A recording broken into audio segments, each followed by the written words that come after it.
I'm going to tell you the story about the meanest man on Blair Gap side of Bays Mountain in Tennessee. And y'all, this man's name was Jade Whetzel. And this is the story about when he took his last breath. Jade Whetzel was a bootlegger and a moonshiner in that area. And yeah, he was mean, all right. He had 5 wives that he outlived. And a lot of people said that he helped his wives meet the afterlife, as well as 3 men in that area and countless Native Americans. He was so cruel, y'all, that this joker went to funerals just so he could take the pennies off of the deceased eyes and left them staring at the tops of their coffin for eternity. There was not one soul in this whole area that had one good thing to say about this man. I mean, maybe except that he made good shine. But other than that, he was cruel, he was angry, and he was very selfish. So, the day that old Jay lost his life, by whatever means it happened to be, nobody even blinked an eye. Nobody was upset. Most people just took a sigh of relief. Well, they were going to have to bury Jade. He needed a proper funeral, even though they all knew exactly where he was going. You know what I mean? And back then, they had a thing called the wake. That's when it's pretty much you're up sitting with the dead all night. That was mainly because sometimes back in the day, people weren't exactly dead. Other times, it was to keep the mice away from the body. And it's also tradition. You sit up with the dead to make sure that they're not alone on their night before that they're buried. And that's a tradition that I know in these mountains have been passed on and passed on for generations, because even in my living room, there was funerals and wakes. 2 young men named Riley and Carson decided to take on the task of sitting up with old Whetzel, even though they really didn't want to, but they were brave enough to do the task, so they did it.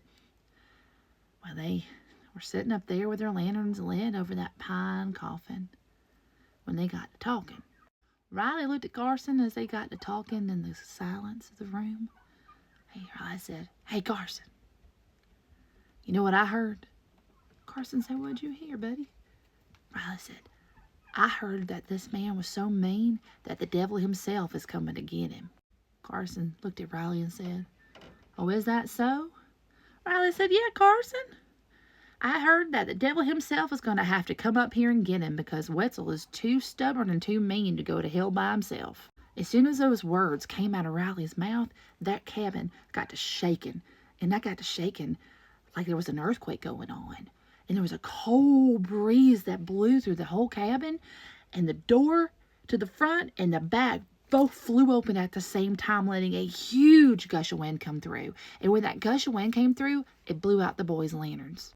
Riley reached down when that wind stopped blowing through so hard, and he lit that lantern back up. And by the time he did, he looked up there just in time to see the coffin lid come up and slam back down. But all of a sudden when that happened, calm just took over. The cabin stopped shaking, the wind stopped blowing, and that loud noise that they were hearing just quit. Riley looked at Carson, and Carson looked at Riley. They figured out that they were too scared to run and didn't have time to do it either. So they decided they had to look in the coffin to see if his body was still in it. So they took their lantern and they walked up to that coffin and they opened the lid. And they looked down into that coffin.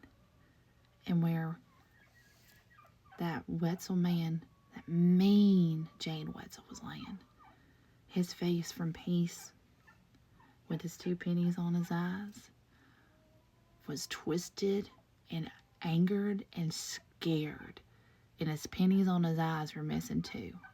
And legend has it that that night the devil did come, and he grabbed up Jade Whetzel and he drug him to hell. Now, this story is a local folk story that's been told for many years around that area, and if you liked it, y'all know what to do. Comment if you've got a story like that from your area, or maybe you've got something you'd like to share with me that I could tell others as well. Y'all don't forget to follow me for more paranormal stories and folklore stories too.